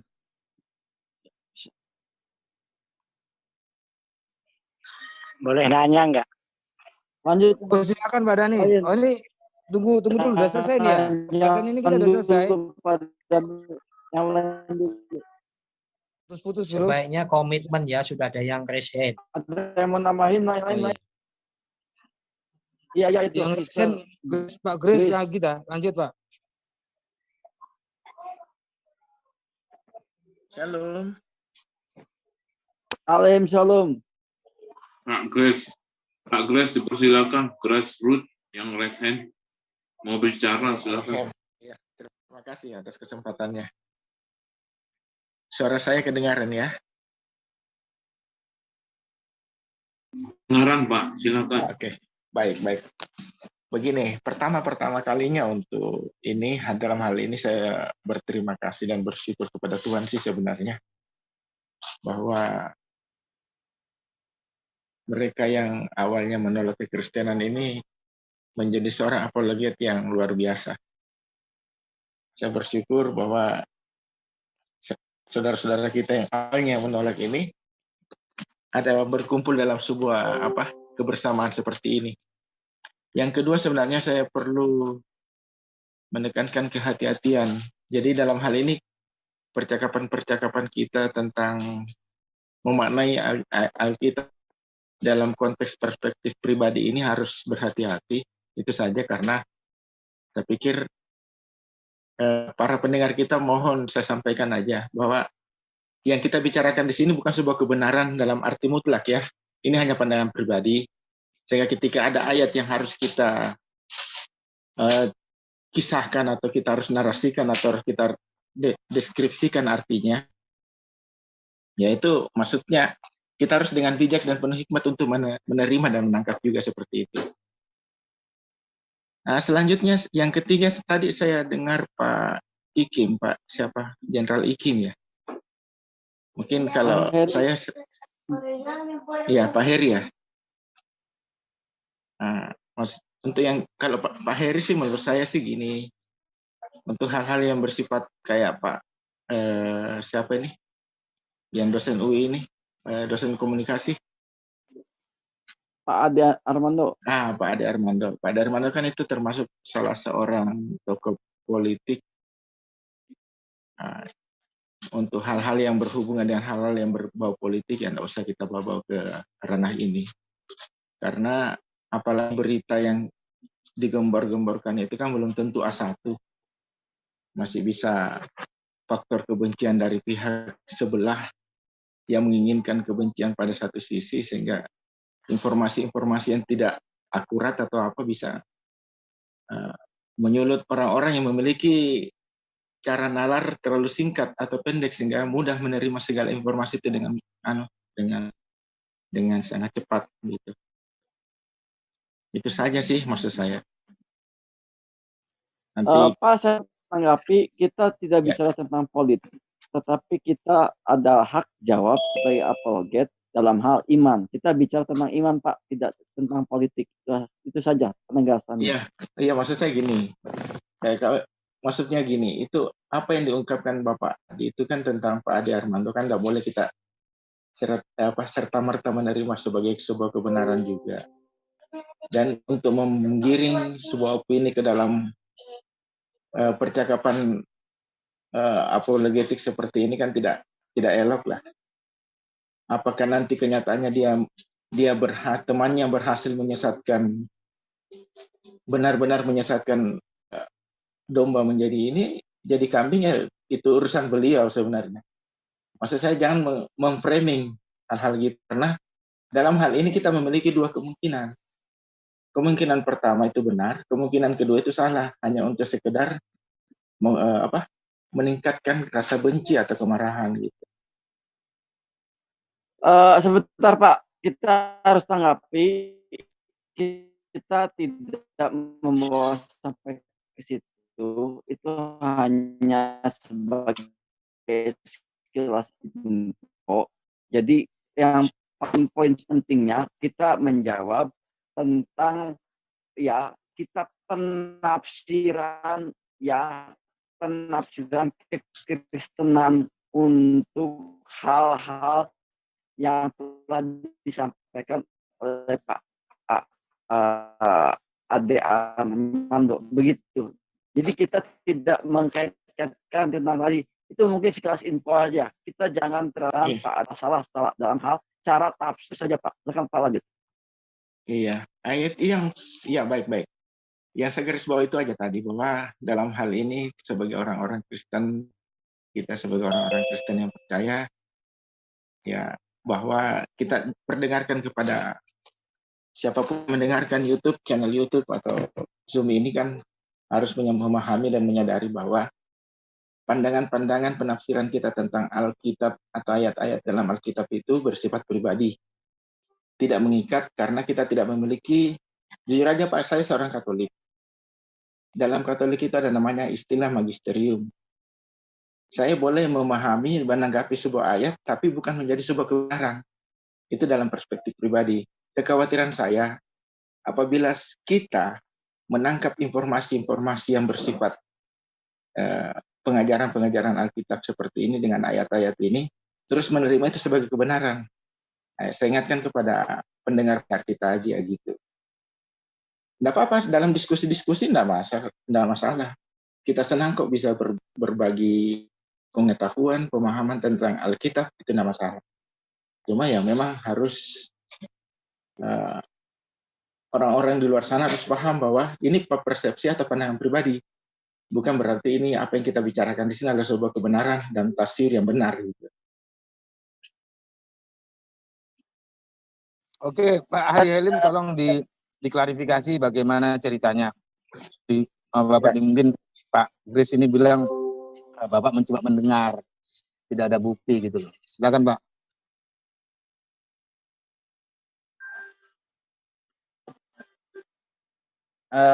Saya khawatir ya dengan pernyataan Bapak barusan.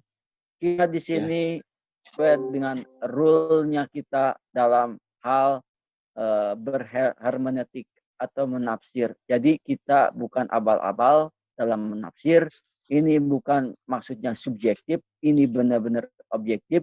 Ini bisa dipertanggungjawabkan di semua sekolah tinggi teologi manapun juga sampai ke luar negeri. Jadi pernyataan-pernyataan Bapak yang tadi dibilang itu subjektif, tidak, kita objektif. Kita berani untuk diadu dalam hal penafsiran hermeneutika. Begitu ya Pak ya. Karena kalau orang yang sudah sekolah, merasakan bangku sekolah, lumayanlah 1 semester hermeneutik, Bapak akan paham apa yang kita bicarakan dari tadi sampai detik ini. Begitu Pak. Jadi kita bukan subjektif, tapi objektif. Terima kasih. Iya, tambahan sedikit.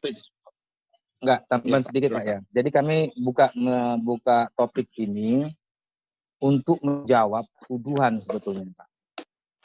Sambil kita memperdalam Alkitab PA lah di sini. Jadi di luar sana banyak yang mengutip ayat-ayat pedang ini yang disalahgunakan, yang dicoba di framing, Pak. Jadi kami di sini menyiapkan langsung untuk mendewasakan pendengar-pendengar. Benarkah ayat ini seperti yang dituduhkan mereka? Nah, itulah kita bahas di sini, Pak. Itu lanjut. Iya, makasih Pak. Saya merasa bersyukur bahwa jika kepada mereka yang diberikan kewenangan untuk melakukan tugas dan pengajaran itu tidak memiliki api yang mampu membakar, ya rupanya ada tungku yang dinyalakan Tuhan di tempat lain untuk membakar. Saya bersyukur tentang hal itu. Cuma kekhawatiran saya suatu ketika nanti para audiens pendengar kita mungkin memutar ulang di YouTube, karena bincang-bincang kita tentang penafsiran Alkitab itu selalu bersifat subjektif, Pak. Saya tidak bisa mengatakan bahwa itu objektif, karena lain orang, lain penafsirannya, lainnya. Kalau perbincangan ini hanya sekedar untuk menguatkan, saling memberikan penjelasan, saling memberikan arti dalam arti tertentu, nah itu saya sangat bersyukur untuk hal itu. Tapi jangan sampai umat itu merasa bahwa apa yang mereka dengarkan adalah sebuah kebenaran mutlak, gitu Pak. Yang saya khawatirkan begitu aja. Tunggu Pak. Kalau saya yakinin apa yang kami bahas, apa yang kami pahami, ini kebenaran, Pak. Kalau umpamanya enggak. Jadi kalau Bapak punya pemahaman yang memang kami pahami, yang kami utarakan di sini salah, silakan, Pak. Jadi kalau Bapak bicara gitu, membuat penonton kami bingung. Apa maksudnya Bapak ini? Apakah teman-teman bahas ini salah? Gitu loh. Karena kata-kata Bapak tadi merucuknya ke sana. Silakan. Enggak, baik. Saya kan baru sepintas mendengarkan, baru berapa kali ikut juga YouTube-nya Zoom-nya Ibu Sofiatul. Saya cukup bangga sama beliau. Kenapa? Beliau yang dari seberang lebih menguasai, lebih tahu ketimbang kita yang sejak kecil atau sejak lahir sudah berada di tempat ini. Saya bersyukur Pak. Maksud saya begini, bahwa apa yang kita perbincangkan ini tentang ayat Alkitab, mohon kepada pendengar-pendengar kita itu pahami bahwa ini sebuah perspektif dari setiap pribadi. Mau sehebat apapun, seperti Rasul Paulus lah. Rasul Paulus saja kurang apa Pak untuk penulis Alkitab, hampir 1/3 dari isi Alkitab beliau yang tulis. Tapi ketika ada hal-hal yang bersifat penafsiran dan hal-hal lain, itu harus diselesaikan secara hierarki, harus diselesaikan secara, dan itu harus kita pahami secara benar, sehingga bincang-bincang kita ini hanya bersifat share ilmu, saling menguatkan, saling meneguhkan, kita memberitakan kabar keselamatan Allah kepada saudara-saudara kita yang masih tersesat, ya itu kita harus pahami seperti itu. Tapi bukan menjadi sebuah kebenaran mutlak sebagai pengajaran, gitu Pak, maksud saya. Ini kebenaran mutlak, Pak. Kami tidak. Ini kebenaran mutlak, Pak. Kami menerjemahkan Alkitab. Di dalam Alkitab akan menjelaskan Alkitab. Kami tidak ngambil dari luar. Betul. Jadi kalau Bapak bilang tidak mutlak, mampus kita. Pendengar kita bingung. Oh, berarti ini tafsiran mereka semua ini. Iya, jadi pendapat kita jadi subjektif. Bapak tidak memframing kita, jangan memframing kita bahwa kita menjabarkan subjektif. Ya, Anda harus sekolah dulu, sekolah minimal 1 semester, saya katakan sekolah tinggi teologi. Nggak boleh, itu namanya mata kuliah hermeneutika. Jangan Anda memframing kami itu subjektif. Tapi Anda mengatakan itu berapa kali? Gini, maaf Pak ya, saya minta maaf sama sekali. Bukan saya untuk mengecilkan, tidak. Saya bangga, saya bersyukur bahwa saudara-saudara saya ada melakukan hal-hal semacam ini. Syukur Pak. Begitu banyak orang yang membutuhkan informasi seperti ini, termasuk saya Pak. Saya bisa belajar di sini. Tapi bukan berarti segala informasi yang saya dapatkan di sini harus saya telan mentah-mentah. Karena toh ada otoritas. Nah itu terserah Bapak. Tadi katanya Bapak, kami menerjemahkan itu sepertinya kami sendiri, dari kami sendiri. Itu salah Pak. Kami tidak pernah menerjemahkan. Kami membaca ayat pelan-pelan dengan hikmat. apa maksud ayat ini. Ya, Dan dikompar dengan ayat perjanjian lama. Kami ketika keluar yang satu contoh ya Pak. Nggak tahu siapa yang menginformasikan tentang menaik keledai, terus itu berbicara tentang keledai liar yang dalam perjanjian lama. Itu kan sebenarnya beton teks Pak. Ya saya tidak tahu apa otak saya yang dangkal makanya atau gimana. Begini Pak. Boleh bentar. Silakan Pak. Tadi yang beliau sampaikan. Jadi makanya saya bilang penafsiran itu, kalau ini Bro Jason paham nih kalau saya bilang hermeneutik. Penafsiran itu boleh-boleh saja. Karena apa? Namanya penafsiran, orang bebas, dia mau melakukan metode, dia mau memakai metodologi apa kan? Metode apa yang digunakan. Tetapi ketika kita berbicara hal-hal di perjanjian lama, kenapa Ismail itu disebut sebagai keledai liar? Apa sih keledai liar ini kan? Maksudnya apa yang kita mau belajar dari keledai liar ini? Apa arti makna teologisnya? Nah, di sini tentu ketika kita ingin memahami itu, maka terjadilah penafsiran gitu. Penafsiran itu ada dua kan? Secara hermeneutik, kalau orang Ibrani dia memakai penafsiran secara pardes gitu.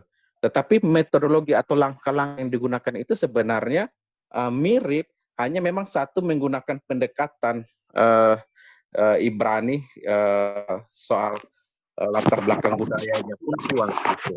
Nah, makanya ketika kita membahas soal keledai, ya kan, kita harus paham paradigma tentang pedang dalam pandangan Alkitab itu apa.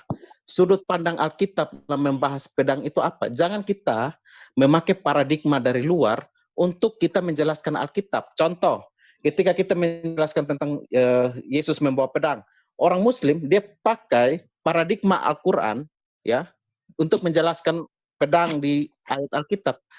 Tentulah di dalam Quran itu berbicara pedang, berbicara kekerasan. Nah, paradigma dari Quran kan mau dibawa ke Alkitab, itu yang nggak benar. Tetapi selama saya menjelaskan tentang keledai itu, maka kita pakai paradigma Alkitab. Ini sebatas penafsiran. Penafsiran itu sah-sah saja orang mau menafsir seperti apa, tetapi bertanggung jawab dalam menjelaskannya kan. Kenapa sampai, apakah itu cuma hanya sebatas Yesus menunggang keledai itu tanpa ada arti apa-apa? Dia bisa naik domba atau dia bisa naik apa kayak kan bisa juga. Kenapa harus itu?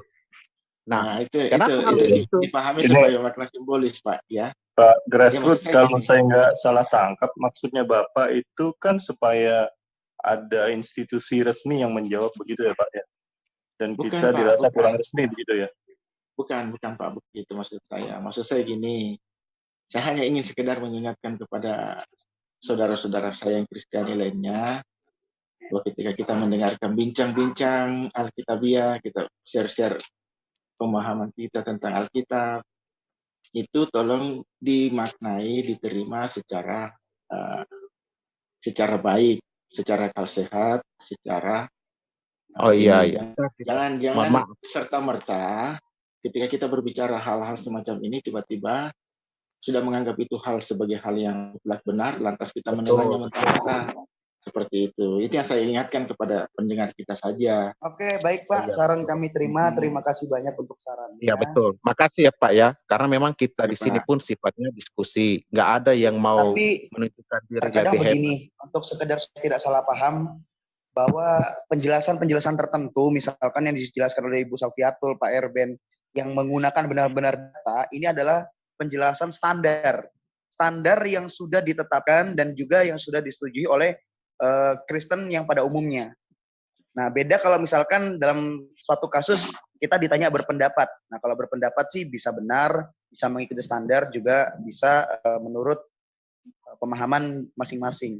Nah, dalam hal ini seseorang boleh mengikuti pendapat tersebut atau hanya menjadikan itu sebagai bahan kajian. Tapi kalau sudah dijelaskan sesuai data dan juga sesuai standar, ya memang inilah yang benar gitu, dan itu bukan buatan kita sendiri, tapi itu sudah ditetapkan oleh bapak-bapak gereja berdasarkan Alkitab. Tapi apapun itu, terima kasih sarannya Pak Grut. Ya kedepannya kita bisa menjadi lebih baik lah. Siap. Pak, Nggak apa-apa, Pak. Ya, saya maksud saya kan mengingatkan kita bersama loh. Maksudnya bukan cuma mengingatkan diri saya sendiri, mengingatkan teman-teman juga yang lain. Iya, Pak. Nggak apa-apa, Pak. Memang di sini banyak yang aliran Kristen macam-macam ngumpul di sini. Tapi kita ada kan harus utamanya juga. Kalau Bu Sofia itu berdasarkan data Pak Erben itu cukup rapi gitu, itu cukup bagus loh Pak. Iya Pak. Saya jujur aja Pak, saya sangat bersyukur kepada Tuhan bahwa ada orang-orang, ada tungku yang dinyalakan di tempat lain ketika tungku yang sedang disiapkan untuk menyala tidak terlalu mampu membakar. Ada Bapak Saifuddin Ibrahim, Pak Muhammad Kate, Ibu Sofiatul. Saya sangat bersyukur kepada Tuhan.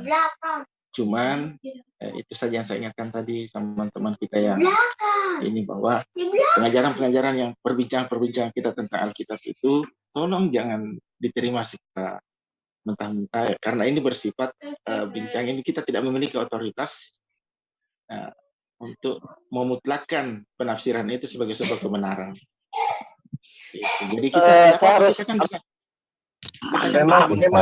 memang ini bukan institusi resmi Pak. Kalau Bapak mau memutlakkan sesuatu, Bapak pergi ke institusi resmi Pak. Itu mereka ke sana. Jangan ke sini Pak.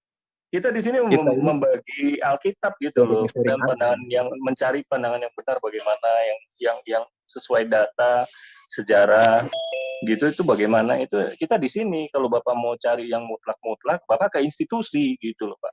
Perginya ke sana. Pak Hari, saya mau kasih komen lah. Sebenarnya kaitan Alkitab, tidak ada suatu otoritas institusi yang berhak untuk mendominasi suatu arti makna Alkitab. Kedua, di sini alirannya banyak ya, iya. Kedua, tadi ada, iya. Kedua, tadi ada bapak-bapak bilang kebenaran mutlak, gunakan standar segala macam. Please, yang namanya penafsiran juga itu bersifat subjektif. Tinggal ditanya, kalau ada yang menyatakan itu adalah subjektif, subjektifnya seperti apa? Itu aja. Jadi maksud saya janganlah kita debat kusir di ini berkaitan hal Kristen itu luas dan beragam. Itu yang harus kita sadari. Terima kasih. Benar Pak, benar. Saya setuju Pak. Saya harus tegaskan lagi ya saudara. Saya pernah duduk di sekolah tinggi teologi, walaupun 2 semester, lumayan. Hermeneutik saya lulus ya. Jadi saya katakan sekali lagi, yang berkaitan di luar dari pembahasan yang Bu Sofi sebutkan dengan saya, itu urusan dengan itu ya, Bro itu Kirbat. Kalau Kirbat itu memang dia melebar ya, itu terserah itu. Tapi yang sedang kita bahas kan tentang pedang. Dari tadi kalau tentang pedang, eksegesi kami udah pas. Ya, eksegesis kami udah pas. Kami tidak bawa eksegesi membawa pendapat kami. Kami bisa untuk istilahnya ditimbang, diukur oleh semua sekolah teologi sampai ke luar negeri, gitu ya, tentang pedang. Tapi tentang yang di luar tadi, yang penjelasan Bro Daniel, itu terserah. Itu saya tidak berkomentar atau no comment. Tetapi tentang pedang tadi, itu sesuai dengan standar penafsiran dari semua sekolah teologi. Itu. Terima kasih. Siap, terima kasih Pak. Ya lanjut aja, kita diskusi aja ke Pak. Makanya tadi Pak, saya bilang mau gunakan metode apapun. Jadi Pak Daniel boleh baca saya Pak Daniel. Silakan Pak Stephen, silakan. Lanjut. Siapa yang sebagai orang yang beriman. Ya udah yuk teman-teman Islam udah pada nunggu buat dialog, kita sambut dulu temennya. Tamu kita udah. Oke, ganti topik mungkin ya. Ya saya mau ngomong sebentar. Jadi hendaknya kalau kita ada perbedaan pendapat intern lah, nggak usah di tempat yang jangan yang tempat yang bagus itu. Usulan yang baik sekali. Internet ya di cuman dalam tadi kan ini live. Intern Jadi kita saja lah. merasakan penonton kita. Jadi tidak seolah-olah Gitu loh. ingin menonjolkan sesuatu tetapi jadi benturan gitu loh. Ya udah bikin topik aja lah, bikin teman-teman muslim udah banyak nih. Ayo. Ya. Break room adakah? Pindah ke break room Pak, aja yang deh. dari Pak Ruslan Saleh udah ada nih Pak. Jam Topiknya tentang 9 pedang aja. ada juga acara itu jam 9. Halo Pak, topiknya tentang pedang aja Pak. Kenapa Yesus itu datang ke dunia ini bukan untuk membawa damai. Bagaimana itu kalau dilanjutkan saja Pak topiknya? Untuk diskusi selanjutnya apa temanya? Ya, setuju Pak. Selesaikan aja tema itu dulu. Biar teman-teman kita yang Ayo Ruslan, syahadat dulu. Ya, Ruslan. ini dari Selamat segi malam. teman, ini ada Itu, Pak, ini, Pak, ini ini, ada Pak, yang dua menarik teman, saya ini, dua yang lebih menarik teman saya. Muslim. Bagaimana tanggapannya? Anda membahas. Bagaimana tanggapannya terhadap ayat itu? Mohon maaf yang tidak cara di mute aja gitu loh. Betul. Kalau kesadarannya mute sendiri, kalau enggak ya kami moderator yang co-host ini akan mute Anda. Jadi harap sopan dan juga kesadaran kalau belum dipersilahkan bicara, ya mohonlah. Ini ada teman-teman Muslim nih, ya, apa rekan-rekan, sahabat, para sahabat Kristen, tanggapan mereka. Nah, kita mau dengar. Ini ada yang resen 3 orang, Dani, Ruslan, Saleh, dan My Life. Saya pikir dari My Life dulu dah. Silakan My Life, open mic. Buka mic-nya. Iya. Silakan. Selamat malam, shalom semua ya. Oh, ini Kristen, silakan. Selamat weekend. Iya, Kristen. Tadi dari Pak Grace ya. Grace Root ya. Saya tanggapin sedikit dulu sebelum saya masuk ke topik tadi masalah pedang. Saya rasa Pak Grace ini cuman mengingatkan ya. Tapi dari sisi positifnya saya bilang itu ada benarnya. Tetapi mungkin cara penyampaiannya ini kayak dia membawa pedang nih sepertinya. Tapi ya oke lah. Itu memang ada ya. Kita semua di sini bisa mengemukakan pendapat.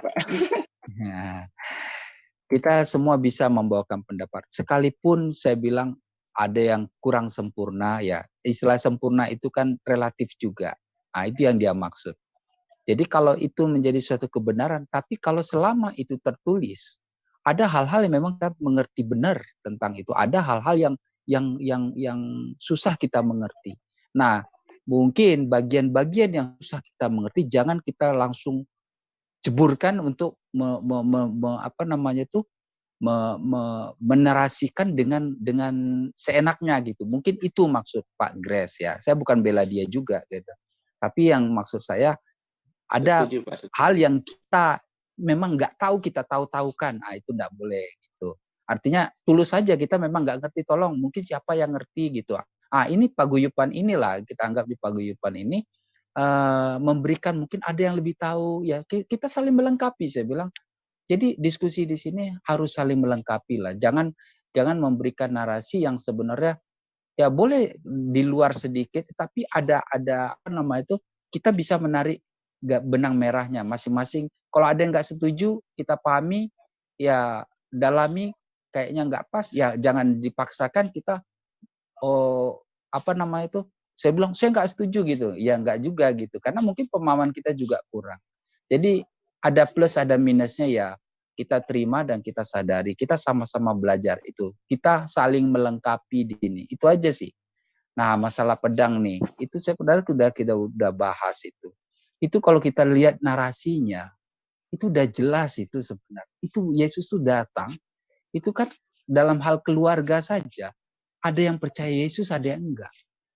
Dan kondisinya sekarang, kenyataannya, orang yang percaya Yesus itu dikucilkan dalam keluarga. Itu artinya pemisahan.